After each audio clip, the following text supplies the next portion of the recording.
La fraude n'est pas un détail. Elle est massive, elle trahit la solidarité, elle fracture la nation.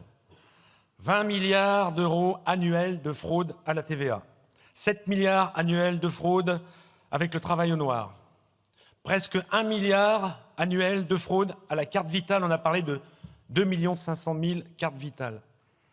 On parle de 14 milliards d'euros de fraude sociale, on parle de 100 milliards de fraude fiscale. Le tout représente un peu plus de 120 milliards de fraude annuelle. 120 milliards, c'est 10 centrales nucléaires nouvelle génération, ou c'est 20 hôpitaux pour lutter contre les déserts médicaux, ou c'est 300 000 enseignants pour lutter contre les fermetures des classes dans les zones rurales. 120 milliards chaque année, ce n'est pas une dérive, c'est un pillage. Dans la France de M. Macron, il y a les influenceurs qui expliquent comment frauder et les fraudeurs au RSA qui roulent en Ferrari. C'est exactement ce qui s'est passé il y a quelques jours. Vous n'aimez pas les Ferrari ? C'est exactement ce qui s'est passé il y a quelques jours. Un homme a été arrêté à 250 km/h sur l'autoroute au volant de sa Ferrari. Il était aussi à la tête d'un réseau de fraude sociale qui a réussi à détourner 1,8 million d'euros. Voilà où est rendue la France des Mozart de la finance après 9 ans de règne. Dans la France de M. Macron, il y a aussi ceux qui se lèvent tôt, qui cotisent et finalement ne plus avoir assez d'argent pour bloquer la fin du mois. Une France dont on ne parle trop peu ou pas assez ici. C'est la France qui se lève tôt. C'est la France qui travaille, qui entreprend, qui déclare, qui paie ses impôts. Oui, c'est la France du café du commerce, cher monsieur. Bref, la France des honnêtes gens. Cette France-là n'accepte plus les gaspillages. Elle demande une chose simple, le respect et la reconnaissance de son travail. Aujourd'hui, il existe une véritable économie parallèle, celle des commerces illégaux, celle du travail au noir, celle des salariés non déclarés, celle des petits trafics. Elle fonctionne grâce au travail dissimulé et grâce aux travailleurs précaires, ceux que la gauche et l'extrême gauche font venir pour remplir des tâches qu'eux-mêmes ne veulent pas faire.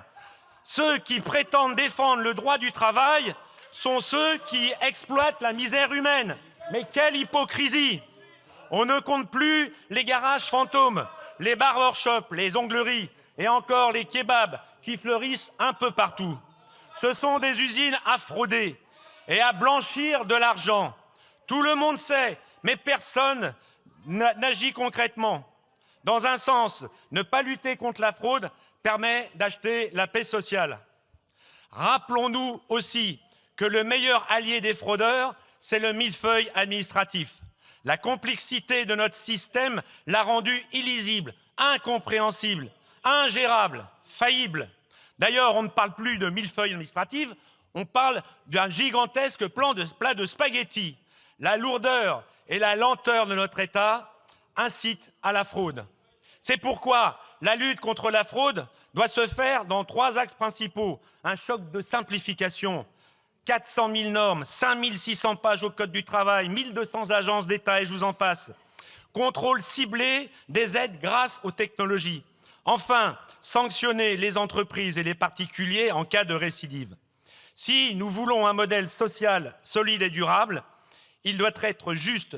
Pour être juste, il doit être respecté. Plus un État est généreux, plus il doit être exigeant. Cela demande du courage, cela demande de la volonté politique. Lutter contre la fraude, ce n'est pas stigmatiser. C'est dire que la France récompense les travailleurs, pas les petits combinards. C'est réalité, c'est rétablir la confiance. Et la confiance, c'est comme la porcelaine. Ça se casse vite et ça se répare mal.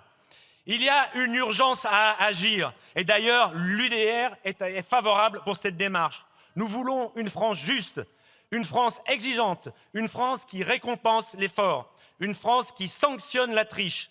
La France est une grande nation. Elle est généreuse, elle est solidaire. Vive la République et vive la France!